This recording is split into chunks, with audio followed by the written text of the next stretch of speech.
What's up, y'all, and welcome to Durag Thoughts. My name is Trevor Wendt. I'm a visual artist raised in Virginia Beach, Virginia. I make art to challenge perspectives and give hope to the marginalized and oppressed. And Durag Thoughts is a space where we talk about topics and conversations that do just that, challenge perspectives and give hope to the marginalized and oppressed. And we've been rocking through in season 2, the series and project that I created called City of God. So if you haven't seen the video that dropped on Monday, you should hit pause and go watch that right now, Brave Boulevard, which is what we're going to be talking about today, and just some conversations surrounding that. We're not going to break down the track. We're just going to have conversation around some of the themes of it, because I want you to consume the project yourself and kind of let the project breathe and be the piece of art that it is.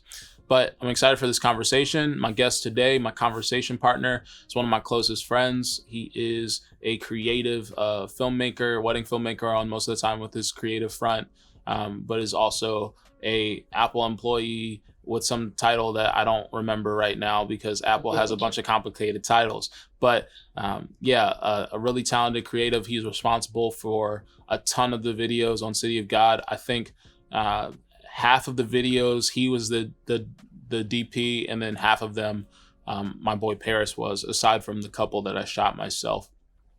And so I'm excited to introduce to y'all today my boy Dorian Wright. What's good, Dor? What's good, dog?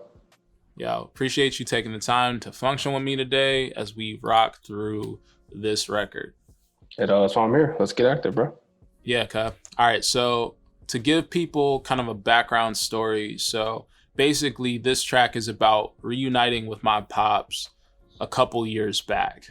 And it was the first time that I had seen him in 4 years.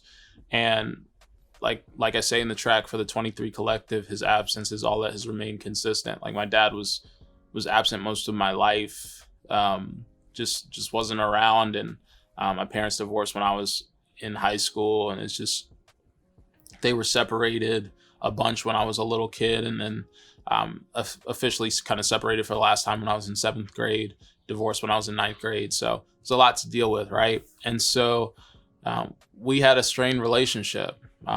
It's better than it was right now, but it was extremely strained throughout that whole time period. And the last time I'd seen him was one of my sisters graduated from West Point, and she was like, he had come in for the graduation and everything, and I just was harboring a lot of resentment at the time, and so me and him had a moment where he was trying to tell me to do something. And I don't take authoritarian leadership well at all. If somebody tries to control me like that, it's a quick way to get me to check out. Like, don't play with me like that. And then 2, like, it was like, you don't really have a space to be speaking into my life. And so I was real aggressive off that tip. And so, that was kind of our last interaction, kind of face to face, before we kind of connected back and started talking on the phone and stuff, and kind of I just felt like I was re-inviting him into my life from a position of friendship, and to show him Jesus through my life, show a man Jesus through a love that is priceless. That's what that line is about. And so it was a tense day for me, and it was wild because I just didn't feel like I had people around me. Like, my friends weren't checking in and seeing how stuff was gonna go in that day, who knew stuff was happening. And then even that day, the only person who took time with me was the pastor of the church that I was on staff at the time, who is still one of my good friends, and my boy Matthew, rest in peace, who this project is dedicated to. And then some of the others, the staff people who are there at the time, Matthew actually corralled everybody together to pray over me as I went to go and have this lunch with my pops. And so the piece kind of sits in the tension of leading up to going to function with my pops. So man, what a time. Is, I don't know, for me, I think about relationships with fathers and stuff like that, and you know how people kind of think stereotypically that black kids have like, you know, one parent, it'd be single parent households and things like that, and it's mostly black kids. But if you look at the statistics, actually, it's like I think white kids are just as likely, if not a little bit more likely, to have like single parent households as well, or like divorced families. Like it's a prevalent thing across racial kind of lines, and so I feel like there's kind of a stigma that's attached to it sometimes to kind of make black people feel lesser and things like that. But that was a big thing for me even as a kid, is like I didn't want to feel like I was a statistic. Right. And because that was taken away from me, there was definitely some like issues with that. But then also I was just like, I don't know, it's like you go into a moment like that and it's like, I don't know how you feel within your life, but I know when I'm walking through hard stuff and the people that I'm around like know about that, I need support. Yeah. Like if I'm in a season of my life where if I'm in a season of my life where like, or even a day that I know it's like, yo, like some hard stuff is about to pop off, like I need some prayer, I need some like, yo, a check-in or something like that. Like I need people engaging with me rather than like acting like something's not popping off. Right. And I think about moments like even if you compare something like moments like what's happening in the country right now, something like Ferguson or something like that, it's just like if you have someone reaching out to you amidst like a space where like black people are going through a lot, but they don't acknowledge the current reality, it's like, I mean, it's not necessarily like a helpful thing. Like it's you kind of don't think people are paying attention. You kind of don't think people care enough, because it's like, yo, you see me like struggling through this. You see like how like the world's on fire right now, Right. and yet you don't say nothing. It's like if somebody was a massive Kobe fan, and then you know they hear about the news that happened earlier this year, like rest in peace, like Kobe, Gigi, and the rest of the people who died on that plane crash or that helicopter crash. But then like, you know, you kind of disregard that moment. It's one of those situations for me. Like that was one of the big situations that kind of played out around that. For you, like how are those how are moments like that for you? Like how do you take those moments in? How do you kind of play out in the space of support and what you need? Yeah, I mean, there's definitely an aspect of, am I coming through mumbled like yesterday? Are we good? No, you're all right. All right. So, I mean, there's definitely an aspect where, it's based off the person as far as like how to respond. And I think that's just one of the pieces of becoming a real friend for somebody. Is like, I know for you, like when your mom has been going in and out of the hospital, right? Like you let me know one time, like, hey, just check on me, right? So there's an aspect of becoming someone's friend, especially through deeper friendships, not surface level friendships or situational friendships or work friendships, where you have to let someone know how to be your friend. Because ultimately that's what friends are, their support system. I mean, you can have the different stages, just people you chat with, just people you play games with, somebody you link up to go drinking with, go to the bar, go dancing. Like there are different levels of friendship, but people that are like lifetime friends, right? People that are riders, right? Day ones, however you want to call it. Like those people, you have to know how to support you, but then also you have to ask or want to know how to support them. And I think that is a bigger piece of this conversation is, that you got to be clear. I mean, every relationship in life it has to have an expectation set. Now, as a baby, you can't set expectations for your parents, but they know when I cry, I either need to get changed, I'm sleepy, or I'm hungry, right? So as we grow up, there's an idea where someone tells us what is acceptable, but then we have to fuse what is not acceptable and make it for ourselves, right? So I think especially in spaces of trauma or events, right, that through time, unless there's no growth, so someone will learn to develop how to support you. I think in my space, I'm pretty straight up.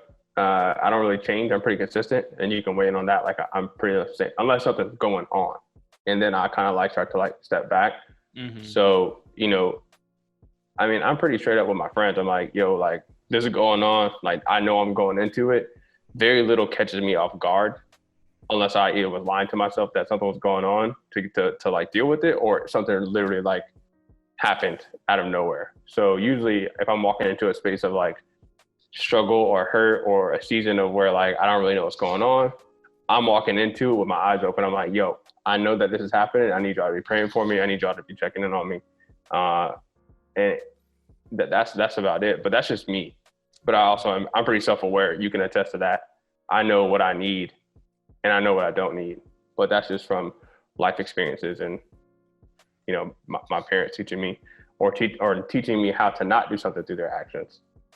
Yeah, I think like with you, one of the moments that sticks out to me, just in the space of you being like upfront, was like there was one point where like we were in the group chat between you, me, and Paris. We were chopping it up, and like there was something that you had a beef with somebody about. I can't remember the situation, but I remember like you like frankly saying like I don't feel like y'all supported me in this.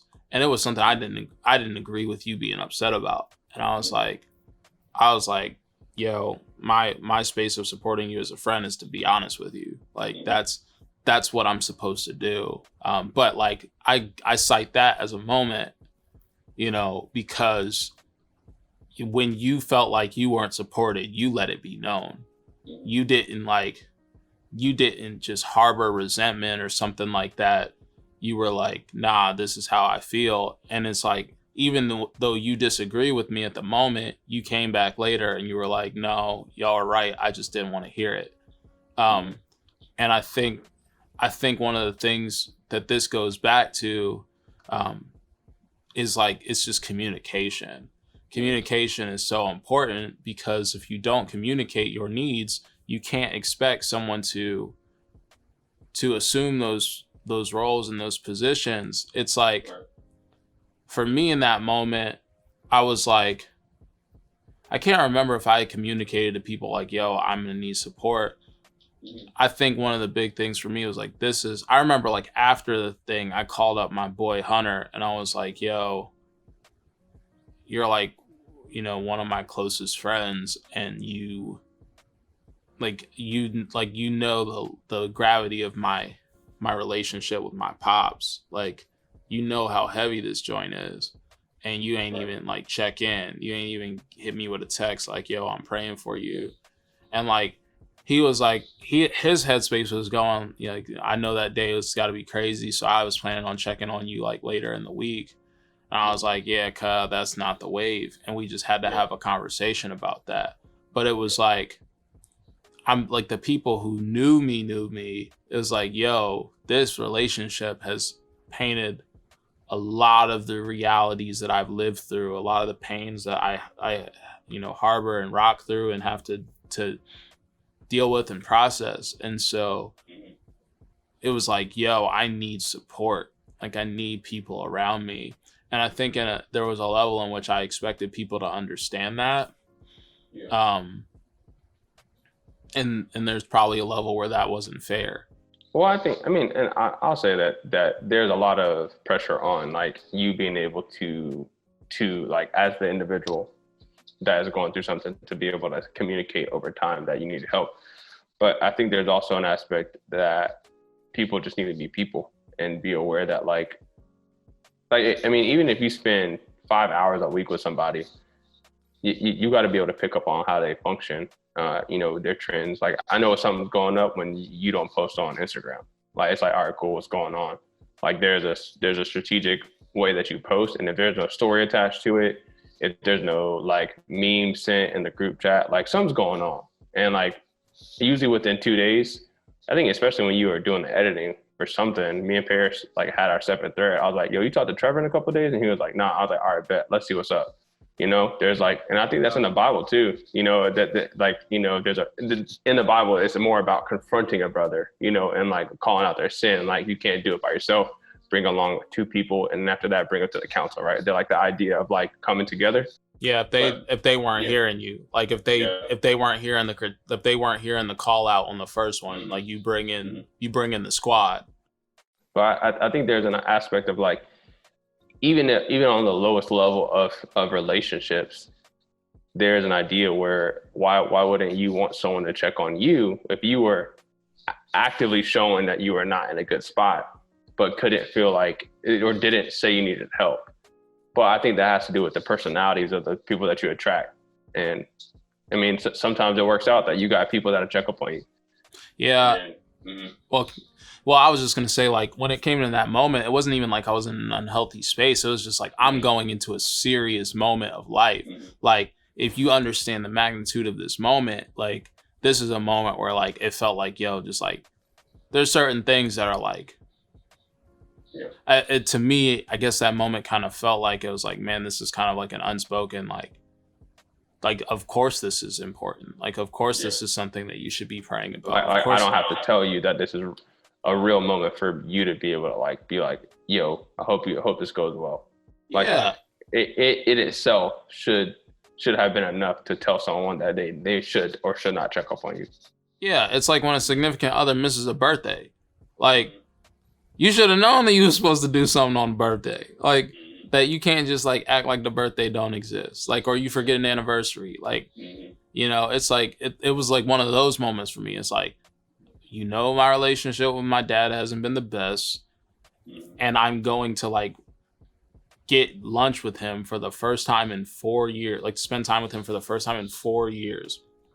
I mean, I can relate to that. Like, not the absence, like not for the time, but between my junior and senior year of high school, I moved out of my mom's house and lived with my dad. So we didn't really function until my graduation. So from like May of tell my age, I'm pretty young. From May of 2014 till June of 2015, I didn't really function with my mom a lot. And she came to my graduation, and that was a thing. I mean, it was over something silly, but you know, I was an adult at that point. I've been working 2 jobs for a year, 2 years. I had my own car and all that. So like, I wasn't really dependent, but there's an idea where like, I can't remember who I talked to about seeing my mom, but I don't think anybody really checked up on me. But I mean, I think at that time there was like a lack of emotional intelligence. You know, a completely different person emotionally, if that's a word, than I was 5 or 6 years ago. Which is wild that was 6 years ago. But you know, I think that's the time is different, but like any type of intentional distance between a parent, unless it was like your parent like not being around as a child, like in pivotal moments, you know, I think there is a little bit of trauma attached to that like, why do I even have to go into this where I haven't talked to my dad in X amount of years? Why haven't I not hugged my mom in 7 months? You know, like those are things that, depending upon what age you are, can be pretty pivotal and a lot of hurt. I just can't remember if I even told anybody how big of a deal it was, outside of my dad. Yeah, man. I mean, it's also like, I mean, it depends on the type, especially if you're like working that much. I imagine it's harder to have a bunch of close relationships because you don't have time to like function with people. And that challenge, like that creates a challenge. It's like, and that's the tension of the situation, man. It's like, it's really like, how do you, like, what are the things that like need to be communicated as like, yo, I need this, and this. But then like also the things that's like, yo, you should just kind of know this, because there are things like birthdays, weddings, event anniversaries, things like that, where there's a sense where it's like, these are like givens that like, you know, there's a reality of like, yo, like for instance, right? if it's someone's if it's like someone like it's an anniversary, right? But like the boss like won't let you leave the office. Like they say you have to be at this thing. It's like you have to make measures off top and be like, yo, boss is not letting nothing happen. So I like, you know, we're like, let's celebrate this, you know, on Saturday so that we can have a full day together.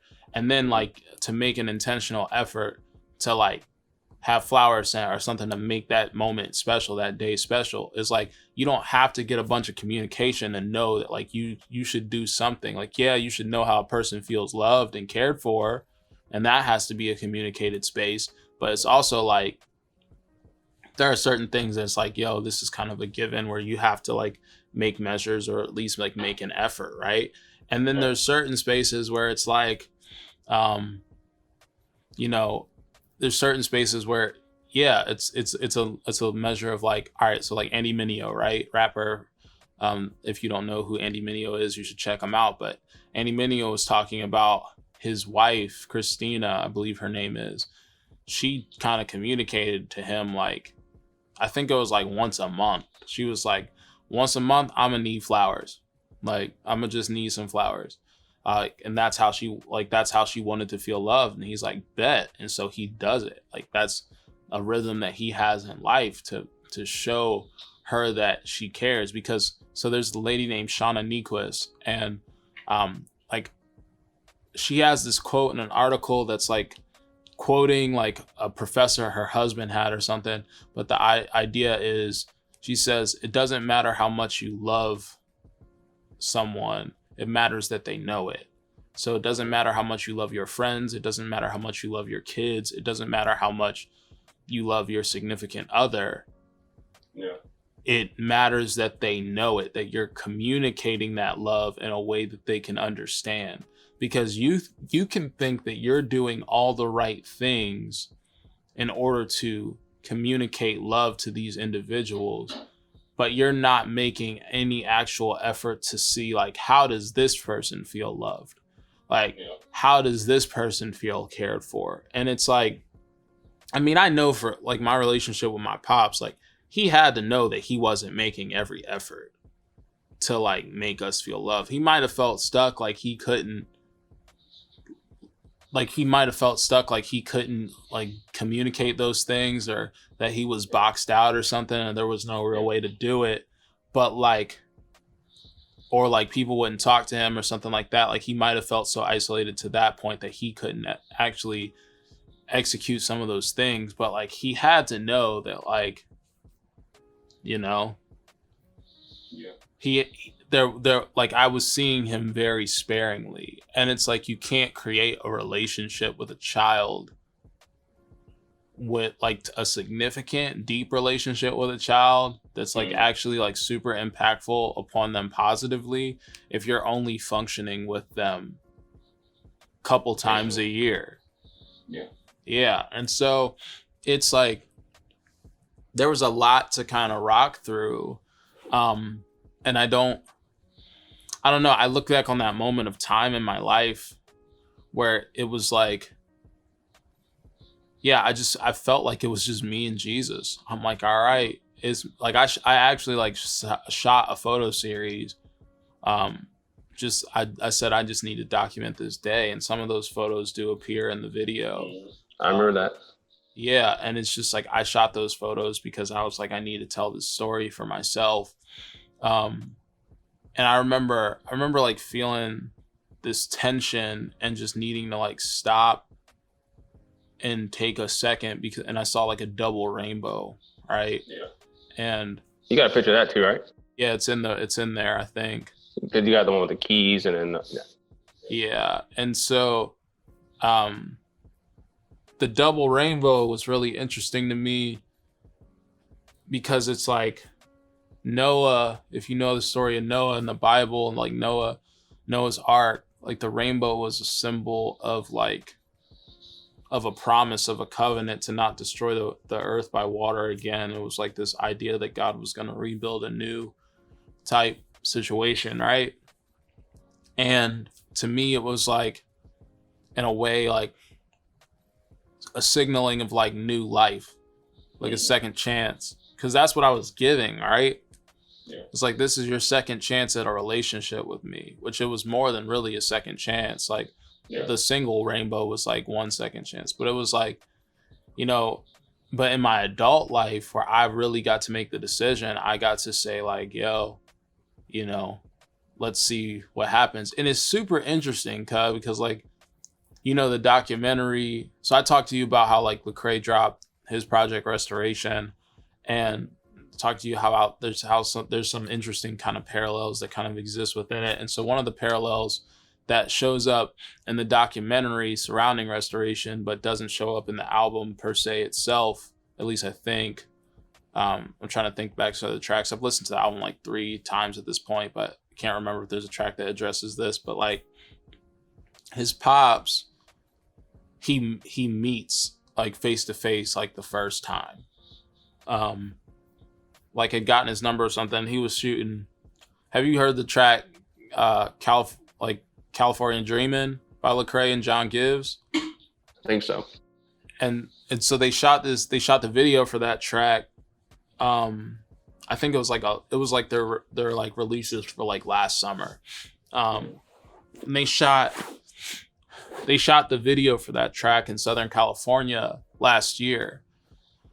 I think. And so at that same time, he found out his dad was in like Southern Cali. And so him and his sister went to like go and meet with his pops, and like they filmed the whole thing. And so they filmed like, I think on their cell phones, like they're just coming up to his door type thing. And then he got dinner, like they got dinner together. And I think his boy AD like filmed the whole thing, just like filmed the whole conversation in this like dimly lit like Italian restaurant situation. And they had a conversation. And Lecrae talks about just like having, he's like, I'm a grown person now. Like Lecrae's in his 40s. He's like, I'm grown now. You know, there's obviously not really a space for him to be my father, but I can be his friend.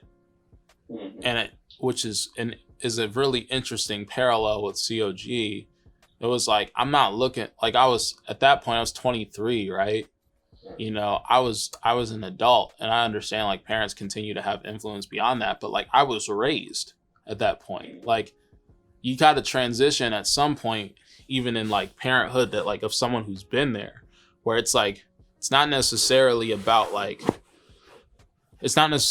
parent as a parent anymore. It's about a parent as a friend.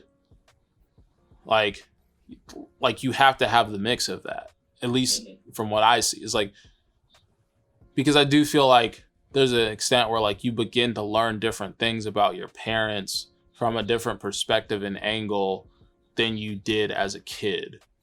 Yeah. Like you approach it differently, because at first it's just like you're looking up and this parent is like this figure, right? Well, it's almost like they're like an idol at some point, you know? Yeah. Yeah, I mean, I think that's a transition and I think that's where relationships kind of go places, is that like there's kind of like a crossroads, you know, like an on-ramp and an off-ramp, like these two intersecting paths of you becoming an adult and your parents stepping down from being like this adult idol to you as you progress through life. Some people find it sooner than later. Some people find how flawed their parents are sooner than later. And I think that has been a pivotal part of my like walk with, you know, Christianity, walk with Jesus, says like understanding that, man, like all these artists, you have helped me with all these artists that are up there in front of the world, right?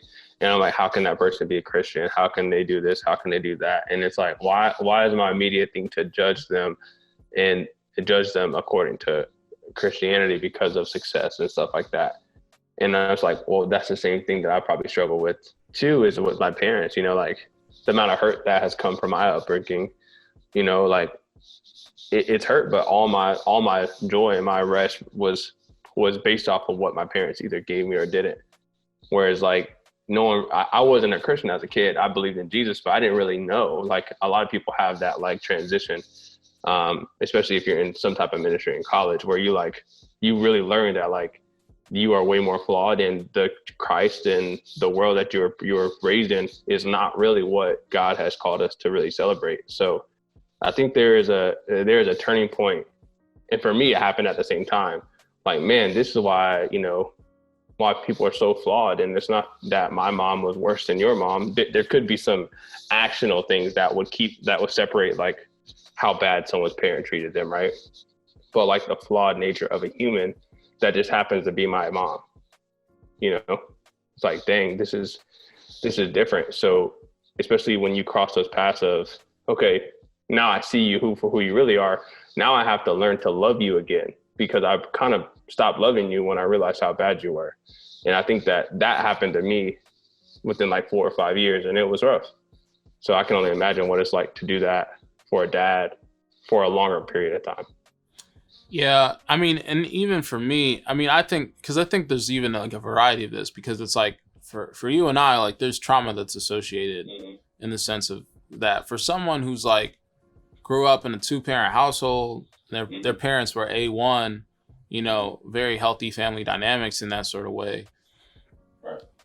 And they got to a point, or get to a point, like they get to a point in adulthood, like there still has to be a transition. It has to be, yeah. There has to be a transition in which, like, you might still, like, you continue to see them as a parent, but then you also kind of approach stuff differently. Like,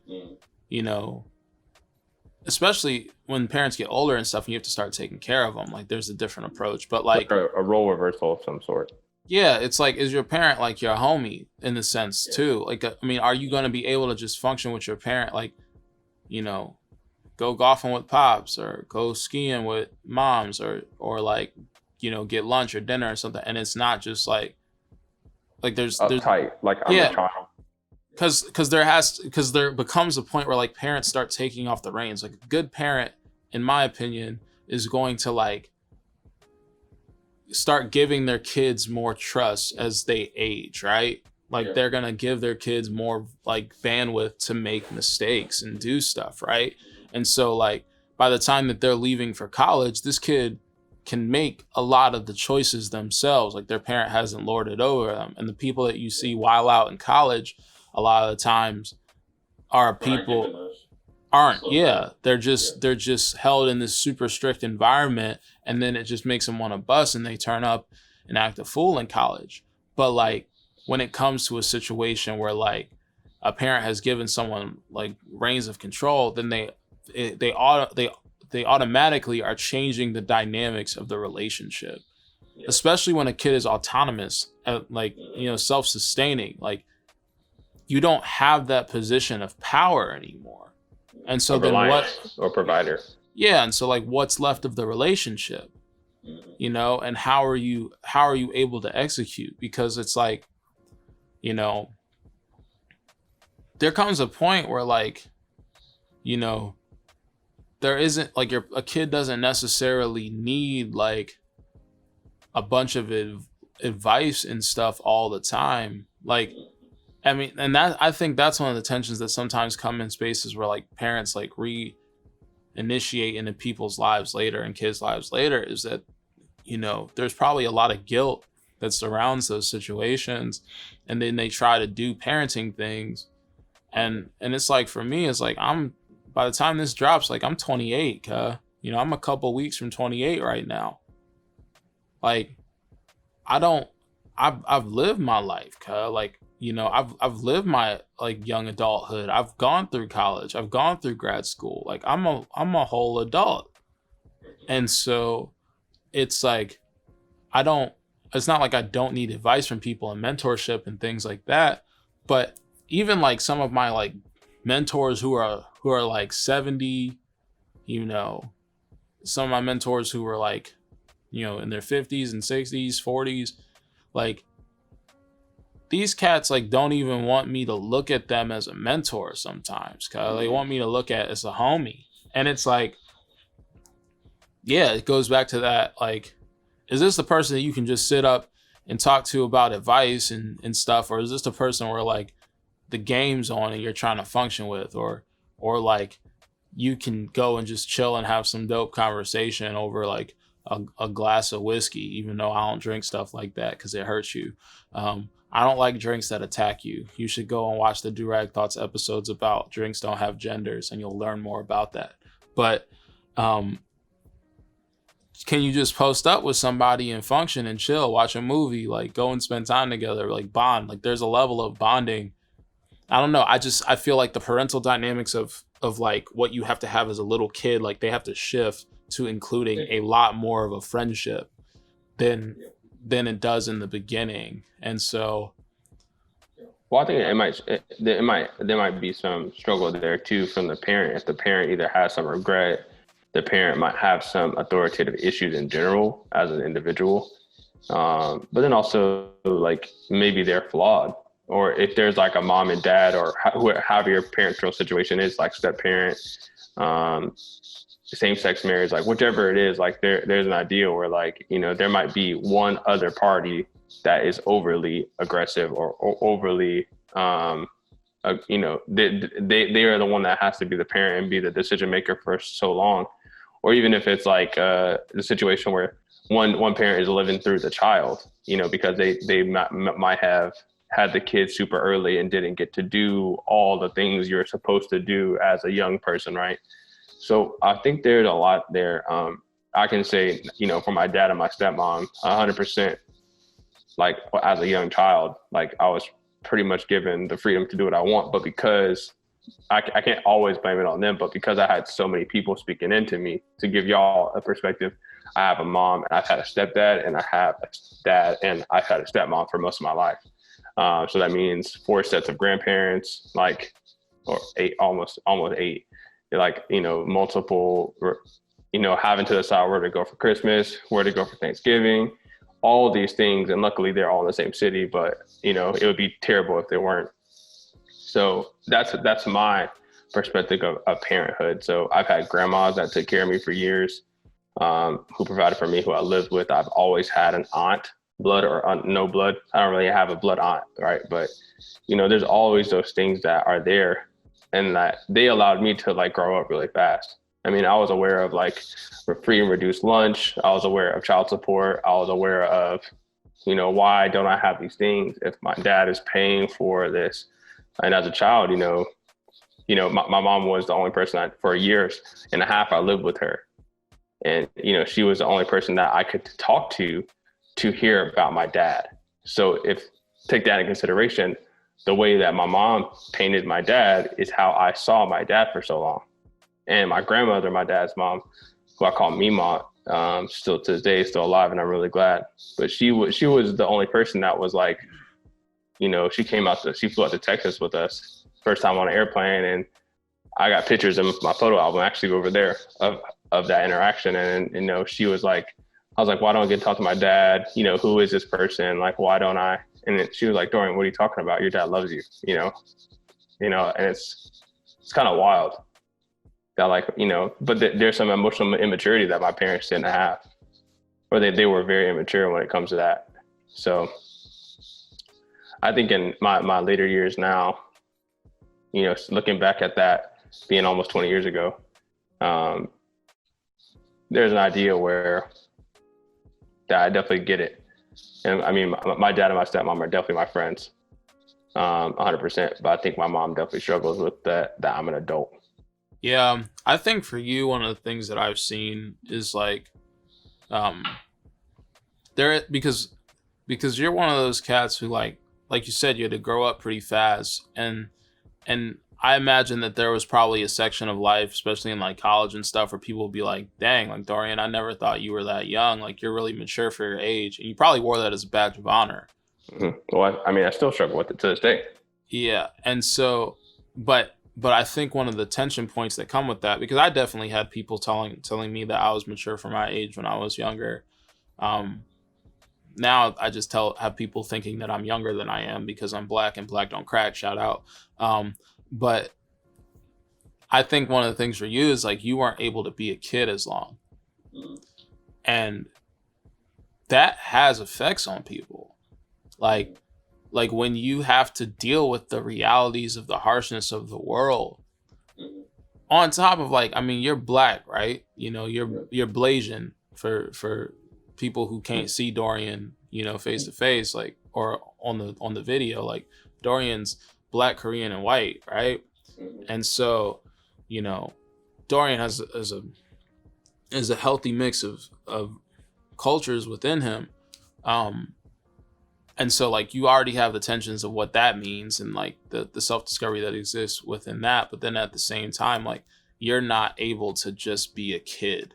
And when a kid can't just be a kid, like it affects like wonder. It affects like just even the innocence in certain aspects.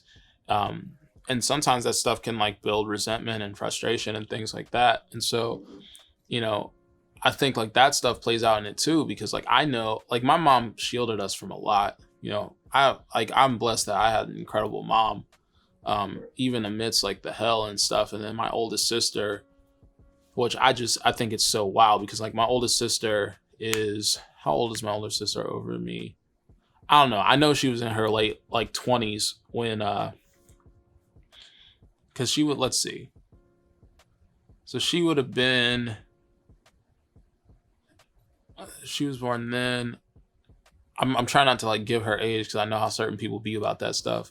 But yeah, so she was born then. Well, you can say she's old enough to have a kid that's your age. Yeah, she's old enough to have a kid that's a year younger than. Yeah, I'm younger than my nephew. My nephew's 3 weeks older than me. He was born August 19th, 1992. And I'm born September 10th, 1992. And so she was definitely at a spot, right, where like,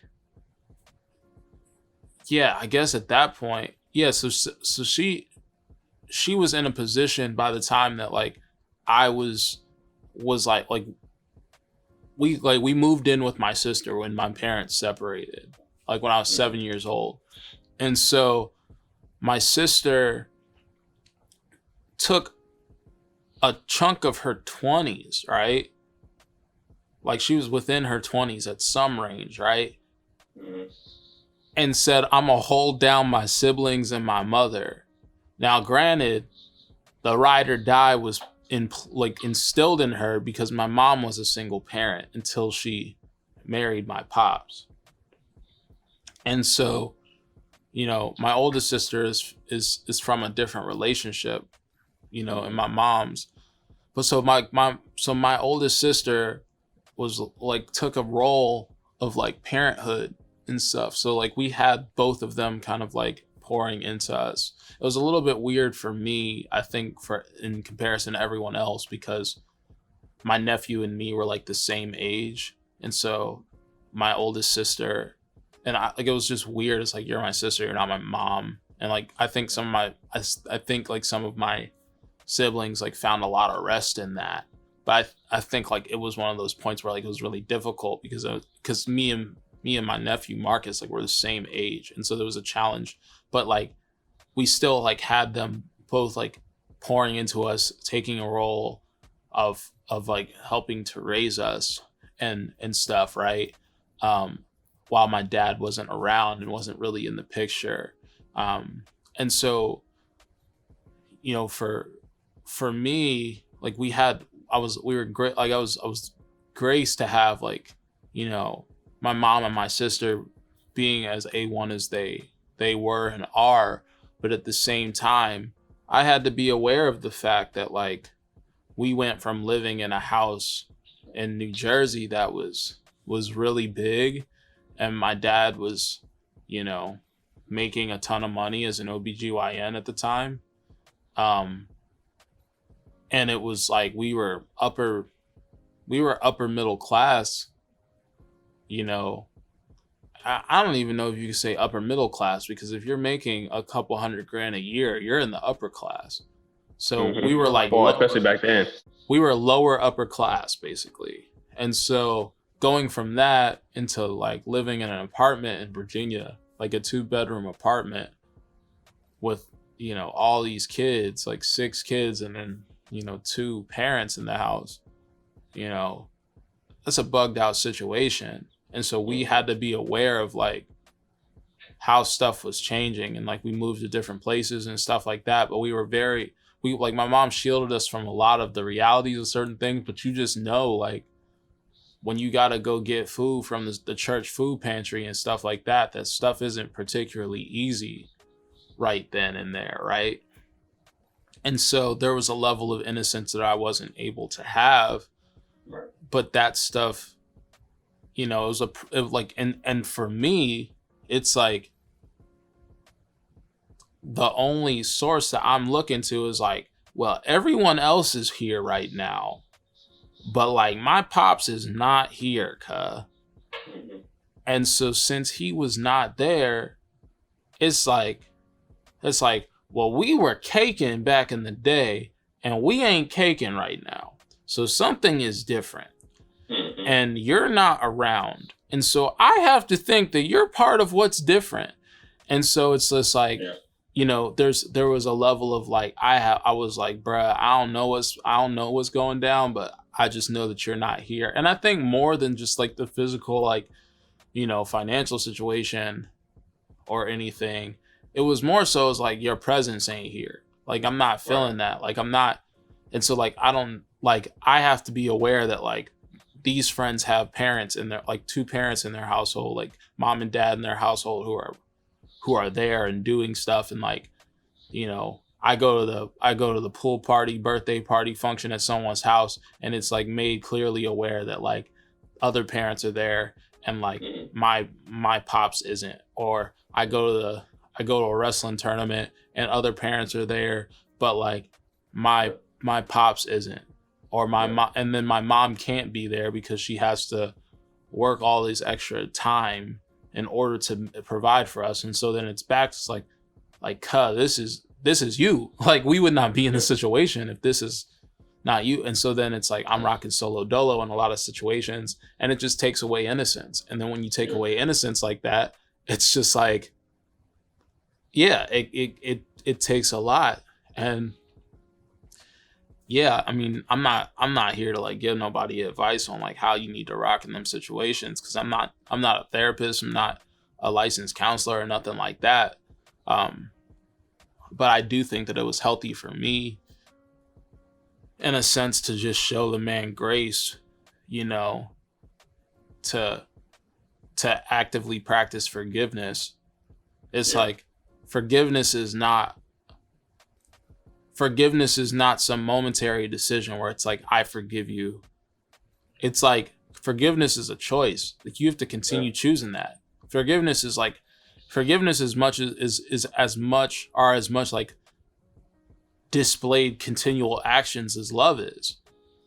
Right. Like your fiance, and then by the time that this comes out, you know, wife Elise, it's like, you can't just be like, Elise, I love you, but then like not show up for her in no capacity, right? It's like, if you don't show up for Elise in any capacity, you don't support her, don't walk through, like, if she comes home from her day and is trying to like talk to you through how her day was and stuff, and you just zoned out playing PS4, you know, what's Elise gonna say to you, cuh? Yeah. She gonna be like, you know, Dorian, I'm not feeling supported. I'm not feeling the love right now, right? Yeah.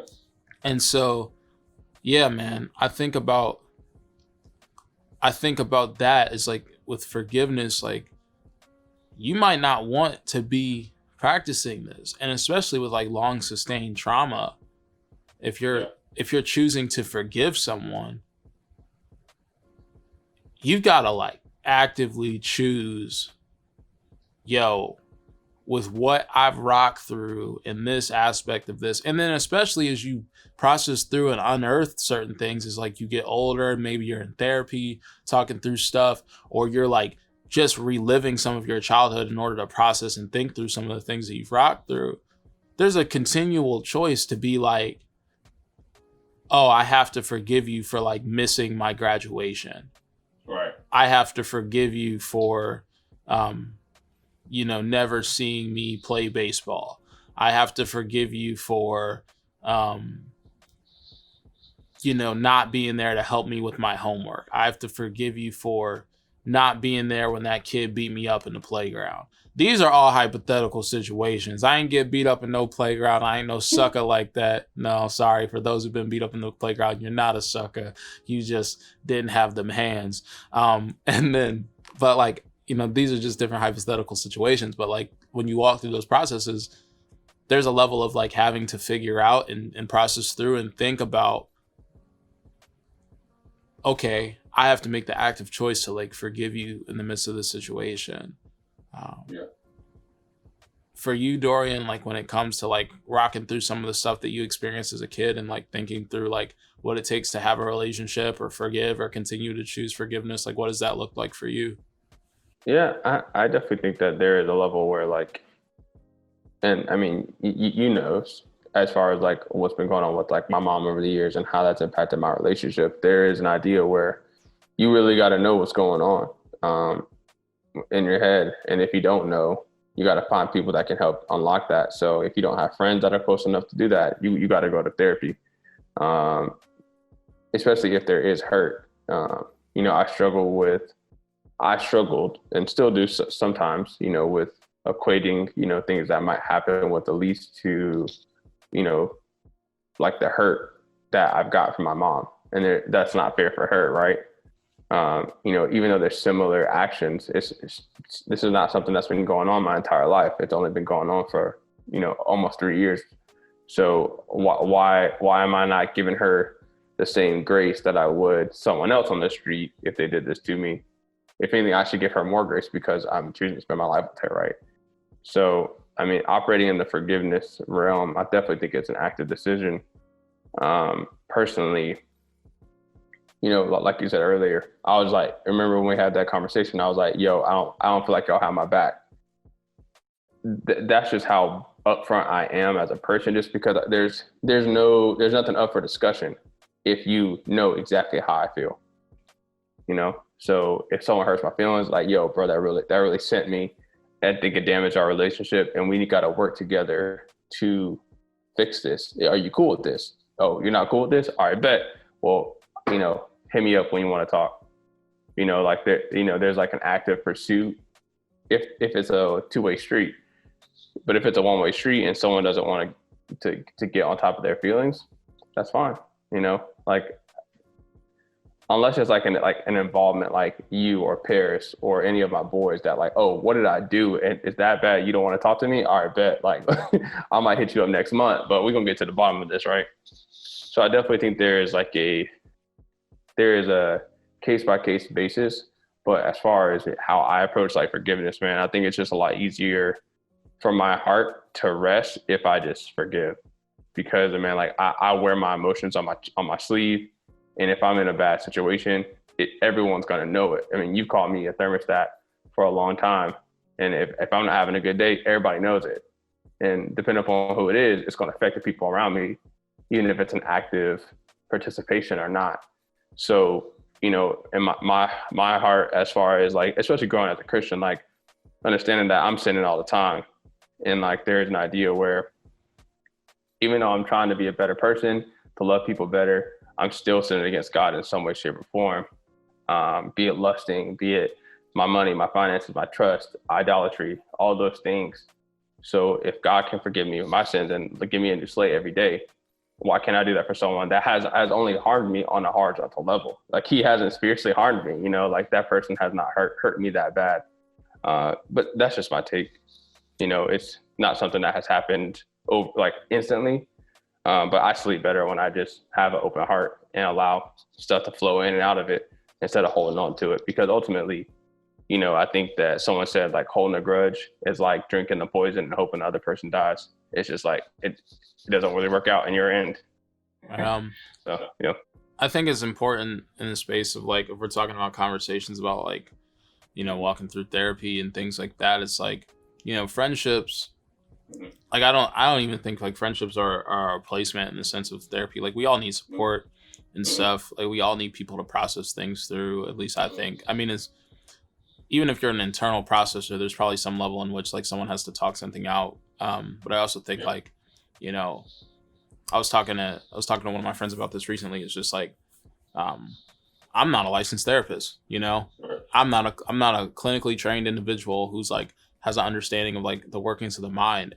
And you know, I think back to like there were times in high school where like people were like trying to look to me as someone to like guide them through situations and instances and trauma and stuff like that, or you know, suicidal tendencies and things like that. And it's like I just was trying to be there for people, but at the same time it was like I knew in certain capacities like I'm in over my head, but I didn't voice it. And then when in college some of that stuff was happening, I went to like different spiritual leaders and stuff who were older than me. It was just like, yo, what the heck do I do in this situation? Like this person's looking at me and like wants to talk to me through their relationship issues. And I'm like, I don't know what to do with that. Like I'm not a counselor. I'm not a pastor. I'm not a therapist. And I was able to kind of communicate some of the things that like people gave me advice towards, and kind of point those people towards like professionals, because I do think that there's a sense in life where like there's a level of trauma. One, I think like all Black people need therapy because of what it means to be Black in America. But I also think that like therapy, yeah, a therapist has a way to rock through instances and presence and listening and stuff like that I don't know, in a sense like allows greater healing and stuff. Because I also think that there's a dynamic between like, you know, a therapist isn't trying to be your friend. A therapist is trying, I mean, because the therapists don't even want you, if you see them in the grocery store, to like be like, oh, what's up, therapist, and stuff like that. Like, you know, yeah, it's just like they want to keep that relationship as that relationship is, because they're like they're a clinician, like they're working towards your healing.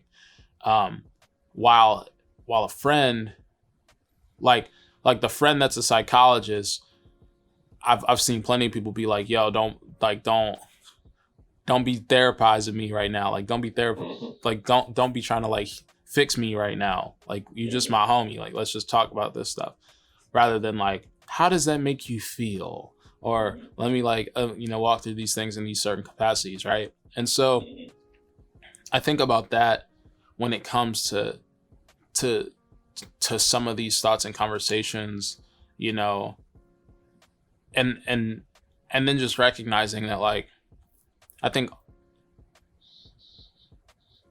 childhood trauma in general, like that's, even though it's such a small portion of life in comparison to adulthood, it's the foundation, and it feels longer in a lot of ways. Like 5 years as a kid, like 5 to 10 is a massive amount of time and development, and it feels like forever. 10 to 15, same thing. 15 to 20, same thing. Like you feel like you've lived a million lifetimes. And it builds such a foundation, because it's also like it's relative to the time you've already lived. 5 years plus 5 years old, like that's the duration of your life. That's everything that you lived to that point. And so if you live another lifetime as a 5-year-old, it's like, what the heck? You know, like you take in a lot in those moments, and it's very foundational because you have a very short foundation at that point. And so when it comes to like breaking down like how these things became your building blocks, then it becomes like, you know, to unearth some of that stuff takes a whole lot. And plus your memory's not as vivid from those times because it was such a long time ago. And so then all of a sudden, like you gotta work through and rock through and press into some of those things. It's like, for me, you know, I knew that there was a level in which like ish from my like childhood like had to be taking tolls on me in some capacity. Like I didn't see it like playing out in a ton of different ways, but I knew like, yo, this has to be like taking some space of a toll on me. And so I've talked about this in other episodes, and we'll talk about it in other episodes. Like there was a time where I had gone within the same period of time that I like functioned with my pops. I wanted to like do a check as to like go to a counselor and just see like, yo, I just want to make sure that there's nothing popping off. Like I want to make sure that I'm not being affected by this stuff. And, you know, it was clear that they were a counselor and not a therapist because of their approach to it, because we didn't even really dive into stuff and try to figure it out. It was more like, I think you're doing all right now, and you can't let it define you type thing. And I don't think that was particularly the wisest move. But what I do think is, as I look forward in life, right, you know, and I said this in my conversation, which I guess is still coming, but I've said this in other conversations before, that's like, when my money's right, you know, that's one of the things I'm absolutely doing, because I just think it's so important, you know, to rock through and process and stuff. And then also to, like, especially in the Black community, because, like, you know, Master P talks about it on Solange's A Seat at the Table. He's like we couldn't go to no therapist, basically. Like we had to take that stuff and deal with it ourselves. And so for him, like, make him say, like that whole Master P record, like that, he's like, that was like his anger. Like, he put his anger and his frustration and make him say, and it's like, you know, we, especially like in this modern age, right, where stuff is more accessible, and like it's a more conscious society and stuff, I think there's such an importance to like fighting against the demonization in our communities surrounding like walking through therapy and the challenges and the things that present itself. Because it's like, I think sometimes it's like, well, if I go to therapy, there's something wrong with me. Like I've got an illness or an ill or something that's like problematic with me, rather than like, no, just like working out is physical health, like maintaining that. A diet is maintaining physical health. Like, it's preventative kind of self-care, and like to be rocking on the up and up.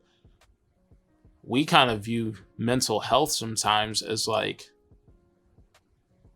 this thing that's like, if I go into this, I have a mental illness, like I'm crazy. Like, if I do this, I'm a crazy person, rather than like, I need to protect my mind and my spirit and my emotions in a way, and see how those things have been affected and impacted. You know, well, I think it's like a fear of weakness, like, you know, that like if I set aside my pride and go into this space, I'm admitting like I was too weak to deal with this. Which, you know, I don't know all the historical factions of this. I would probably lean on you to like say it, and it's okay if you don't. But like, you know, the idea of like having a strong slave male, you know, to continue that. But I think it's plagued the black community for so long. Just like it's a weakness, like just suck it up, you know, like don't cry. Or even the narrative of that's transcended race, you know, that boys don't cry and girls, it's okay to be nurtured, and, you know, scrape your knees, suck it up. You know, the phrase "be a man" triggered me as a 15-year-old. I mean, me and my mom got into a huge fight, and this is before I even realized that was a problem. 2015, even though it seems like it was only 5 years ago, just like Trevor said, that's a lot of time. That's 6 years ago, almost 6 years ago at this point. And I was like, Mom, you can't say that. Like, but in this moment, and I got to realize what childhood what was her household like. She had a immigrant mother from Korea and a very, very drunk and racist white man as a parent. So at what point is that generational hurt? Or did I just luck out and I had someone tell me it was okay to cry? Or would I be in the same exact state as her? And now this has been a cycle, which happens a lot. A lot of this is cyclical, like the idea that like my Black side of the family doesn't like to communicate illness until someone dies. Why didn't you tell me someone was sick? This person has been sick for how long? And all y'all knew, but you decided that I wasn't okay. I was too young to know this. Or I was like, but you set me up to fail down the road. So it's like, that is a cycle that I'm choosing to stop with my generation. So it's definitely a different perspective there as far as like how do we teach children? You know, me and Trevor are not parents at this moment. I don't plan on being a parent for a while. But, you know, I've definitely been an adult for a long time in my mind, mentally.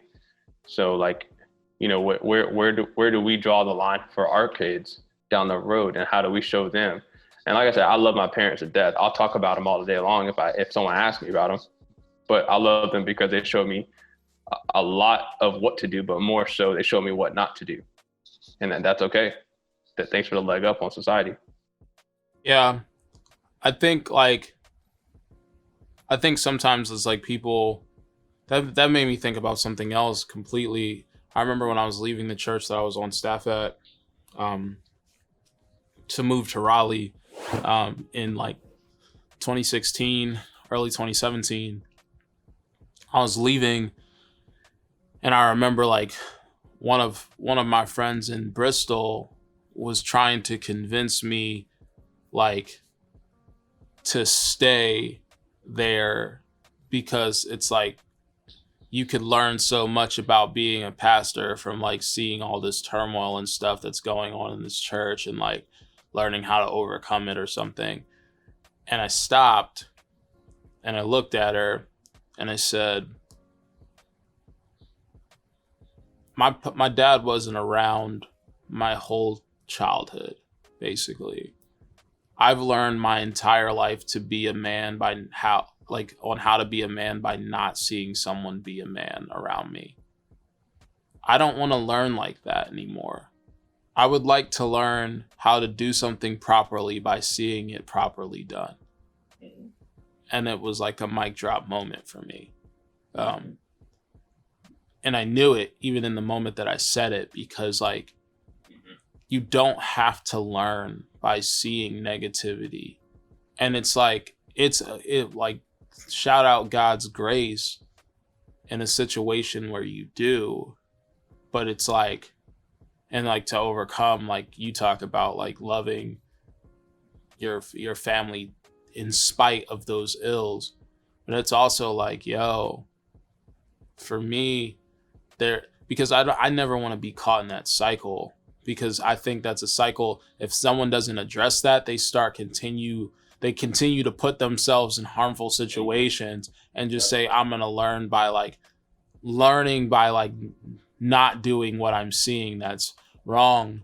And I just don't think you're like a thrill seeker. Is like a thrill seeker. You have like a unchecked confidence when it comes to operating in negative scenarios, which I just feel like, look, when it comes to the probability of you putting yourself in a bad situation, you'd be in a bad situation way more than the average person just because you're chasing them.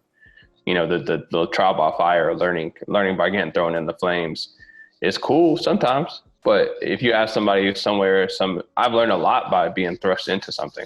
I can say that. But given the choice, probably would have liked to learn it in a better aspect. I'm not mad that I had to learn in a negative way, but given the choice, like you said, I ain't gonna do this. Like you telling me I can leave and go do and learn from someone doing it the right way? Why? Like, why would I stay? Just because you are being selfish and don't want to see me go? Yeah. And I think it goes back to some of the stuff you're talking about earlier, just within like resilience. Like if we're talking about like Black community, like we've had to overcome so much historically. Like, and so we are a resilient people, and people like the idea like strong Black women, and like Black women aren't allowed to like express emotion in the same way. And if they do, it's like angry Black woman. And then Black men, it's just like you have to stand tall amidst all this stuff. And it just becomes like we have endured so much, and you just have to be too strong. And in some level, it's just, I mean, that's where trauma lasts, trauma. It begets trauma. Yeah. I mean, there's studies that show that trauma can be like transferred genetically. And so, we've this narrative, this historical narrative is like, this is some of the stuff that we're rocking through. Like, this is some of the stuff that we're kind of pressing through and working through. But yeah, it's like, I guess if I wrap this back into like my relationship with my dad in a moment like that day and stuff, it's like, I don't know. I guess in a sense, like I didn't have to re-engage that relationship in a way where it put my dad in a position to like be a parent again. It's like, I mean, I was 23, I'm an adult, and it's like the terms of this relationship are my terms.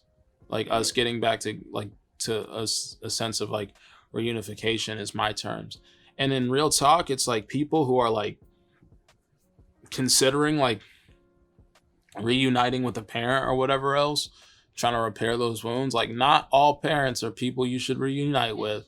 Some people are abusive assholes that you should never be around again. And like, you know, if you choose to show them grace, you choose to show them grace. It is not anyone's responsibility to engage those scenarios. I remember like my granddad was dying. Um, my dad's dad, like died of bile duct cancer, um, a few years back within the same space of time, right? It was actually the day I saw him was the day I went and got food with my dad. So this is all the same time. Like this is literally the same day. And when this is going down, my dad's like stepmom, my granddad's wife, like she started saying something in regards to,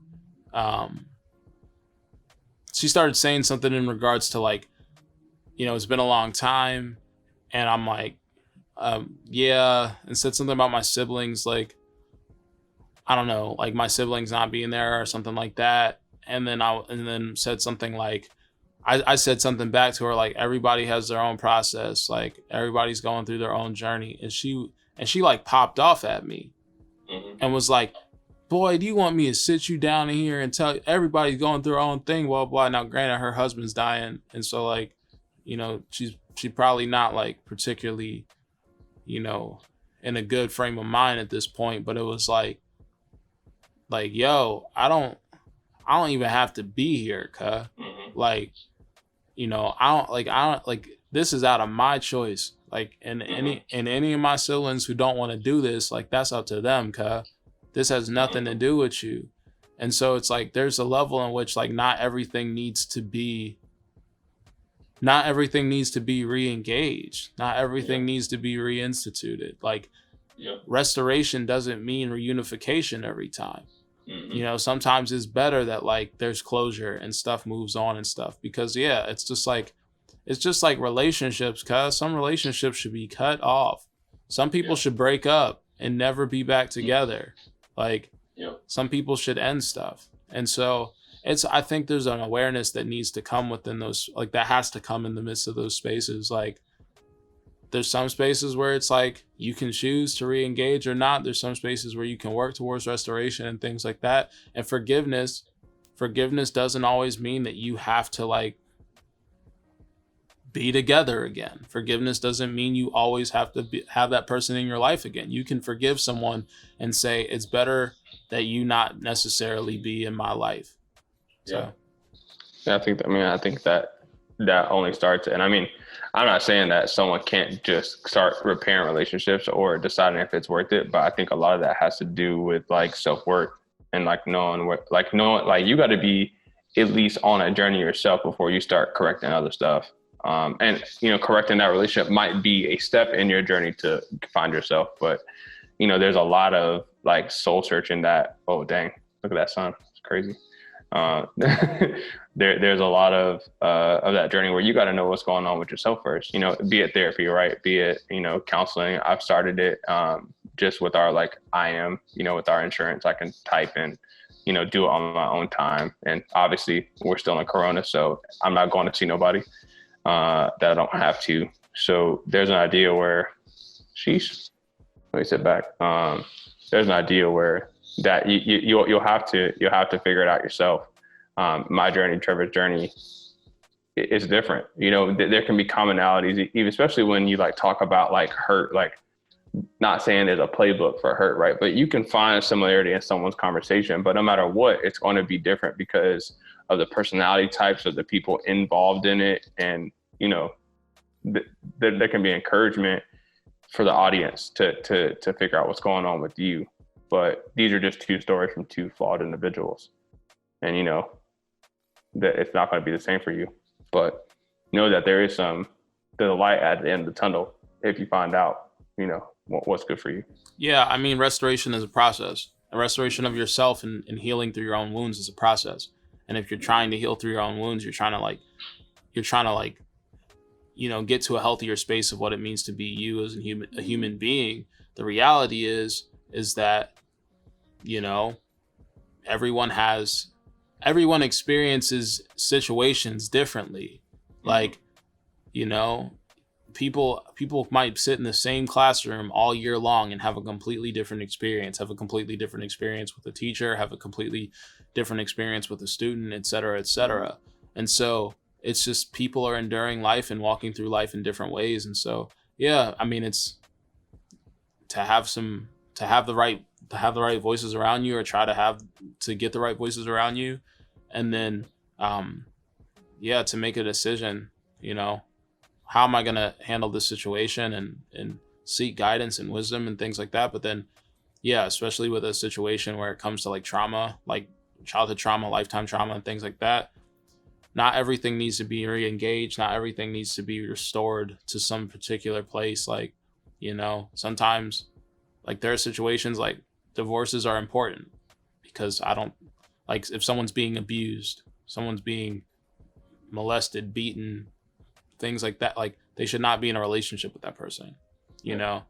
And so, you know, sometimes people get back together after people cheat, you know, infidelity and things like that. Sometimes people don't. And it's really in the ball, like the ball's in the court of the person who had the ill done against them, of how they want to rock and how they want to operate. So yeah, man, I guess as I kind of wrap this up and think about the whole scope of reuniting with my pops and what that moment has looked like and things like that, is just like, ultimately my motivation in the midst of that space was, somebody's got to show this man Jesus, and it's going to be me. And I'm choosing to do that. And I'm going to approach this as him as a friend rather than him as my father, because he cannot fill that void that he made. The hole's already been there. Like, you can't go back and redo my childhood and show up. You didn't show up. And so since you didn't show up, that's an L that has to be taken, and you have to come to terms with your failures, come to terms with the guilt that's associated with your failures.